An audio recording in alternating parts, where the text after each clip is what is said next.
Hello, fellow freaks, geeks, and normies. Today is May the 4th, and I'm not going to say the thing because this is Grade the Gaming News.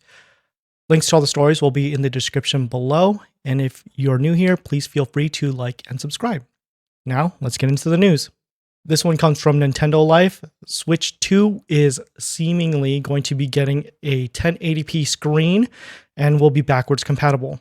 I think this is a good thing, obviously, and I think it needs to be the standard moving forward. Steam Deck has really put the pressure on these handheld devices, making it the industry standard with how well they have implemented not only resolution, but also battery life to a certain extent, especially with the OLED model. This is a clear jump in resolution for Nintendo, but it also makes you wonder what their graphical and computing power is going to be. It was originally rumored that they were going to have ray tracing on par with that of the Series S, but now it looks like it's going to be holding more toward the standard of the PlayStation 5's ray tracing.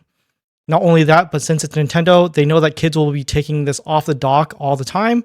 So combining that with not only a better resolution, more computing power, more graphical power, and a long battery life, that seems like a pretty interesting puzzle to solve. This story gets an A from me. Next up, this one just comes from Xbox. This is their lineup for May. I'm just going to list them off right here. They have a Nice Death, Tomb Raider Definitive Edition, Kona 2 Bloom, Little Kitty Big City, Brothers A Tale of Two Sons, and Star Wars Jedi Survivor if you have the EA Play subscription. In addition to that, if you are subscribed to Game Pass Ultimate, you also get some Ultimate perks, which is something I kind of forgot about. But now that they've acquired Activision Blizzard, I might need to take a regular look at these sorts of things. Because yes, they did add a bundle for Overwatch 2 players. And I still play Overwatch 2. It's in my regular rotation of games, but it's not as much as I used to. I just dabble now. But let's take a look at the Ultimate perks. So Overwatch 2 gets a handful of skins. We get the Executioner Junker Queen skin, which I bought, the Medusa Widowmaker skin, which I bought already, and then we also got the Visual Kei Kiriko skin, which I did not buy. So I get one skin out of these, but as far as the value of this goes, just to kind of put it in perspective, each one of these skins themselves is around $15. So if you're an Overwatch 2 enjoyer and you have Game Pass Ultimate, definitely recommend picking this one up. It's a lot of bang for your buck on this one. On top of that, there is an Exo Primal drop as well for, it looks like a Head Start kit. So if you play Exo Primal, it seems like a pretty odd game. They're still supporting it. So yeah, if you have Exo Primal and you're an enjoyer of that game and an Ultimate holder, then go ahead and pick up the Exo Primal bundle as well. As far as the games that were given out this week, I'm going to give it a solid B. It has a nice variety, and there's a heavy hitter in there in that of Tomb Raider. And if you have Ultimate, then they also have some really nice perks in there as well, especially with those Overwatch skins that are quite pricey these days. Next up, we have another company that is owned by Xbox. Fallout 4 Bethesda. Yes, the next gen upgrade breaks all of the mods on the PC. This is such a Bethesda thing to happen to them. This is from PC Gamer. Yeah, I mean, it is what it says. You have the next gen update that you are more or less required to download, and it basically breaks the game for you if you have any mods. There's not much to say about it. It's just not a good look. I didn't report on this last week, but this also delayed the Fallout London mod, which was essentially a new campaign, a DLC-sized campaign from modders, and they had to go ahead and basically rewrite some of the code and do all that stuff, so that whole thing is delayed. So seeing that this update broke all of these commonly used mods that actually made Fallout 4 more optimized and more enjoyable and more playable, this story obviously gets a fat F. Sticking with Xbox and Bethesda, this one comes from Mr. Bethesda himself, Todd Howard, where he was interviewed by Kind of Funny Games. He mentioned that there is a Shattered Space DLC to release at Q4 2024. And to be honest, I don't care about this game. I could not care any less about Starfield. It was overhyped when it was released, and it was in a state that all those people who were hyping it up got burned, right? So it was so uninspired that some of the modders out there that kept up all these Bethesda games said, nah, there's not enough substance here. I don't really want to back it up. I'm not going to work on mods for this game. So if that's any inclination as to how well received this game is, I think that says enough, right? So instead of talking and speculating about what Shattered Space might have, I'm just going to go ahead and say that it's going to offer some things that some people might want to go back to, but generally it's not going to bring back any players. And in fact, it might break any mods that are out there, much like the Fallout 4 one would. I highly believe that it will at least cause some game breaking bug or some unoptimizing of their own game in some way, shape, or form. Believe it. At least their most recent update didn't break their game, as far as I'm aware. It just didn't have too much to bring people back. I'm just going to go through a couple bullet points of what they offered. So they offered updated surface maps, new gameplay options, which apparently that means higher carry capacity and an extreme difficulty mode, new ship customization tools, more display options, including a 30, 40, 60 capped rates or uncapped rates for VRR displays. Also, New Game Plus allows you to respec as well as other quality of life improvements. In that same interview, Todd also said something kind of funny about the Baldur's Gate 3 being an overnight success and people being unsurprised or surprised about it. So I'm just going to go ahead and quote it right here. So, quote, "They've done great work for a long time. I think there's some people in the industry who have looked at Larian and said, oh, look at this overnight success. Have you played any of their previous games? I think they did a tremendous job, obviously in what they delivered as a product, but who they are as a studio, how they go about their work, how they talk about it. I think it's fantastic," end quote. So obviously high praise, but maybe learn from it too, you know, like Larian is clearly progressing with each iteration of their games. Why does it feel like Starfield is a step back and they are just trying to chase the glory of Fallout 3? Like, why is this a thing? Why are we here?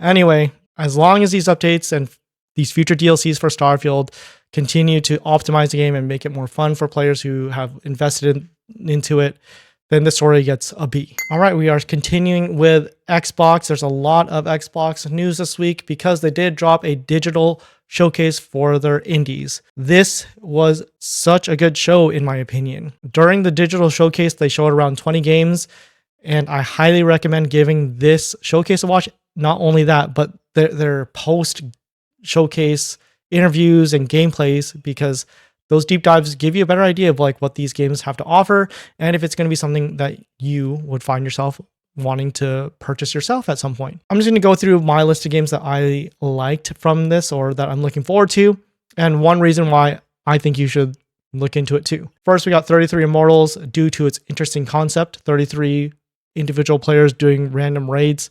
It's pretty crazy. Next game is All You Need Is Help from the Pixel Junk crew.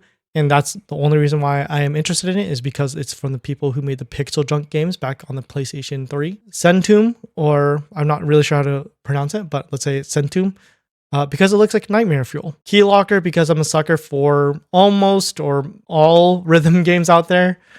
Stampede, because I'm hoping it plays a lot like Mod Nation Racers, which I want there to be another Mod Nation Racers game. Then Sulfur, due to my time with it during this past week's FPS Fest, or 2 weeks ago. Personally, I think this was a much better showcase than what Nintendo had to offer last week, so this story gets an A. Moving from Xbox and on to PlayStation, Stellar Blade has a user score of 9.3 on Metacritic, beating games like Final Fantasy Rebirth, which is at a 9.0. Before you say that it's because it's a small sample size, it's actually quite the opposite. There's almost 4,000 reviews on this game right now.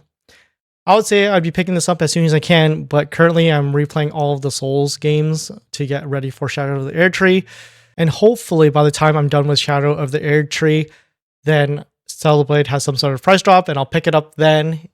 But overall, the story gets an A because that's what a 9.3 is. It's an A. Moving along, we got the PlayStation Plus games for May as well. Here are the games that will be entering the service this month. We have EA Sports Football Club 24, Ghost Runner 2, Tunic, and Destiny 2's Lightfall. It's a pretty solid lineup with good variety. I'm not really a sports gamer at all, so I mean, I'm not really going to pick that one up at all. Ghost Runner 2 is a gamer-ass game. You know, it's a fast-paced, high-action, first-person, run-and-gun style sort of game. So if you're into that, perfect match for you. Tunic is a very well-received and Game of the Year contender for many people back when it released. And it's a Zelda-like Souls-like game. Highly recommend that if you are looking for a 2D Souls-like game. Then we have DLC for Destiny 2, which is Lightfall.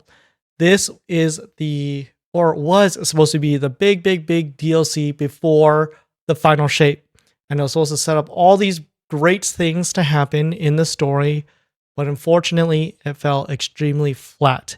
It was very ill received by the community, and people are not playing the game as much as they would like to right now. Lightfall did not do a great job to keep their current player base happy, so people are currently in limbo as to when they should jump back onto Destiny 2. I'm just going to go ahead and assume that's right when the final shape drops, is when people will just return back to the game just to see their 10-year journey or whatever year journey it was come to an end. Overall, I give the May games for PlayStation Plus a B. Although we have a Game of the Year contender in Tunic from a couple years ago, and Ghost Runner 2, which will surely be a good time if you just give it a shot.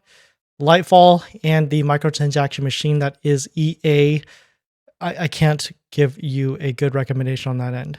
Moving along, we have some Helldivers 2 news. Who'd thunk?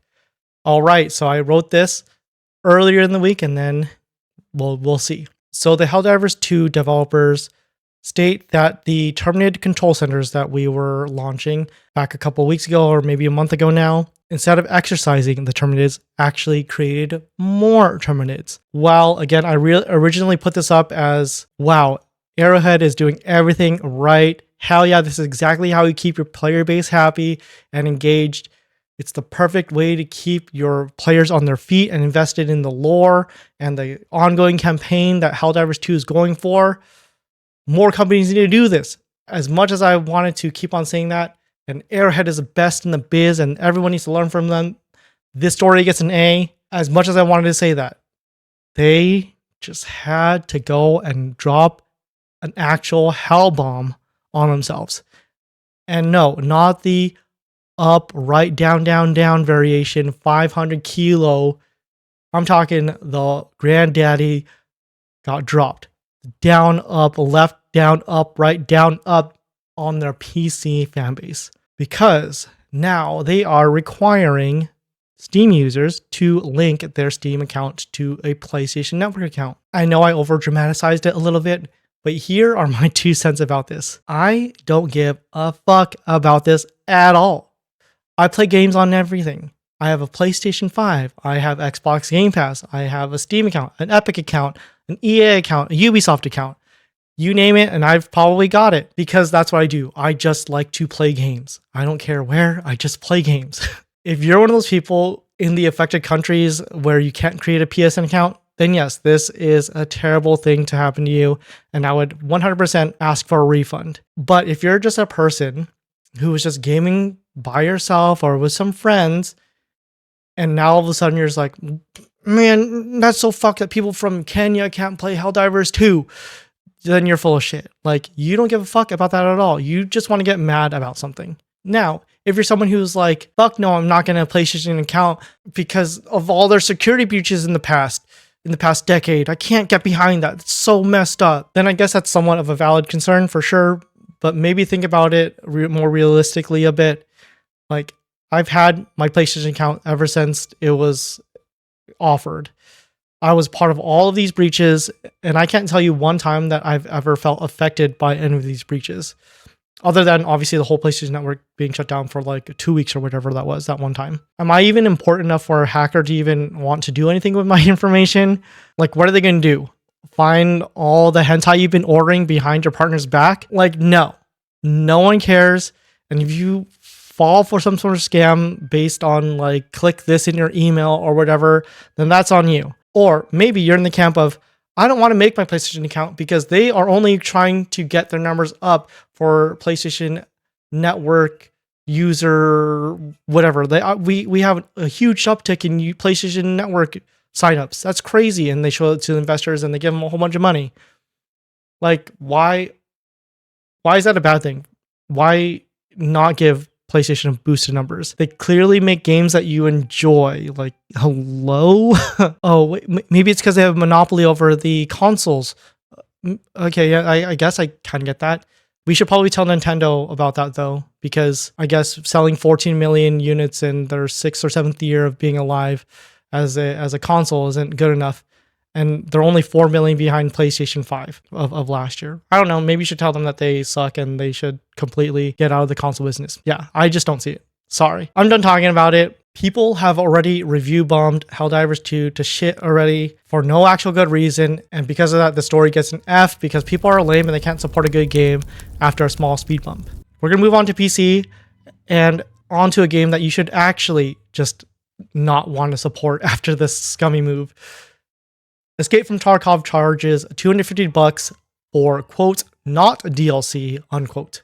Now, here's a game that was rightfully getting negative feedback from their player base. The Escape from Tarkov devs lock a co-op event behind a $250 edition of the game, even though they had promised all future DLC to be unlocked in a previous $150 edition of the game. The way the dev put it is, quote, DLC, in our understanding, is the major additions to the game, including various functionality and content that are released after the official release of the game as a themed DLC pack.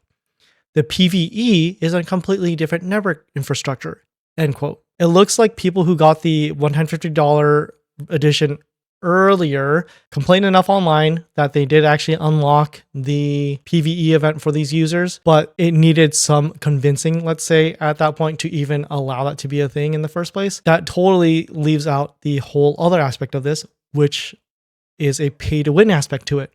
And yeah, that's super fun. Hooray. Yeah, it looks like people who buy the $250 edition will get an increased carrying capacity for loot and an ability to stop AI scavengers from shooting them if they have a reputation over 6 with fence. Yeah, it just seems pretty lame to me. This story gets an F. Moving on to a not so greedy person, the Balatro dev thought he would only sell, quote, maybe 10 copies, unquote, and then go back to his IT job. This story comes from Games Radar. Not much to say about this, but if you haven't already, do yourself a favor and just go ahead and buy yourself a copy of Balatro on Steam. It's only around $15, or you can wait till the mobile version comes out, which I assume is going to happen sometime this year. It's a perfect mobile game. This developer deserves it. The story gets an A. It's really encouraging to see somebody build something out of passion and get universal praise about it. And now he gets to live out his dream. That's just awesome. All right, now we are in our esports section. I'm just going to go ahead and do a brief thing about this because there's a lot of new contenders. So I usually cover, Overwatch and Valorant and things like that, and the FGC, but we have, again, a lot of newcomers here. So this week we have the Apex League Global Series, which is the ALGS happening this weekend. Then we have Counter-Strike 2 joining the mix with the ESL Pro League Season 19. Rocket League Championships is also happening this weekend. We have a WoW Arena World Championships happening now too. And the Pokemon Regional Championships in Indianapolis is throwing down this weekend as well. Again, there's still that Valorant VCT Championships tour going on week 4 of 5. And all the links to all these different games are going to be down below in the description. So if you're bored, go ahead and click on any of those and check the VODs out. Continuing on with a little bit more esports things. As I mentioned, EVO happened last week. So I'm just going to run through the winners. Most of these things were stomps. So the only game I would recommend, or 2 games I would recommend watching, if you are going to keep going back to watch the VODs, is Grand Blue Fantasy versus Rising and the King of Fighters 15. So I'll be just going through the winners of each game from this past EVO.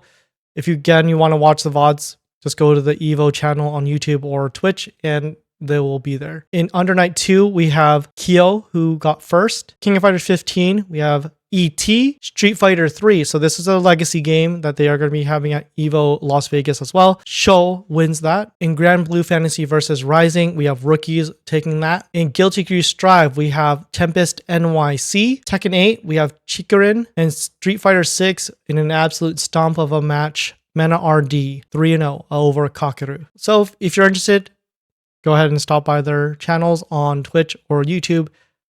Fun to watch, and most of them are less than 10 minutes.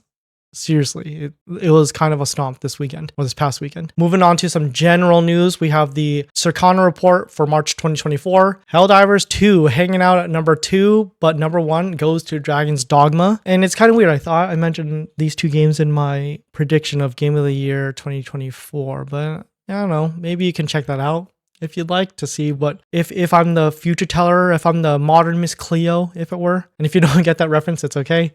I'm old as hell. This story gets a B, I guess. It's nice to see Dragon's Dogma 2 take the top spot. Capcom is eating well. Now onto a company who is not eating so well. Square Enix. This comes from gamesindustry.biz. Square Enix takes a $140 million hit on canceled games. This obviously is unfortunate news for them, but also to us gamers as well. This probably means that they won't take big swings on new IP, but then again, who knows if them swinging big on something like a new IP is even worth it. I mean, look at how Forspoken and Foam Stars went. I think they might need to reevaluate their approach and keep their finger on the pulse a little bit more to see what gamers are actually wanting and trying to create something original than creating their own version of something that's successful. This story gets an F. Then last up, we have Bloomberg stating that Take-Two Interactive plans to shut down Intercept Games, who created Kerbal Space Program 2 and Roll7, makers of Rollerdrome and Ollie Ollie World. As part of a mass layoff, Take-Two announced a few weeks back. In that report, they mentioned that they were going to cut down around 5% of their total workforce, which comes around to over 600 jobs being lost. There's not much to say about this as well. You actively have a division in your company to make AA and indie games, but they still get the axe. It makes no sense, but at least they're appeasing their current investors and will surely keep them happy up until GTA 6 comes out, I guess. Yeah, the story gets an F. Wow, what a bummer to end on. If you like the video, go ahead and give me a thumbs up. If not, give it a downvote. Let me know what you're playing this week or what you're watching. Did you delete Helldivers because of some sort of arbitrary login requirement? Are you doing your best to invest in Square Enix's next big project? And what games did you like from Xbox Indie Showcase this past week? Leave a comment down below and I'll see you in the next one.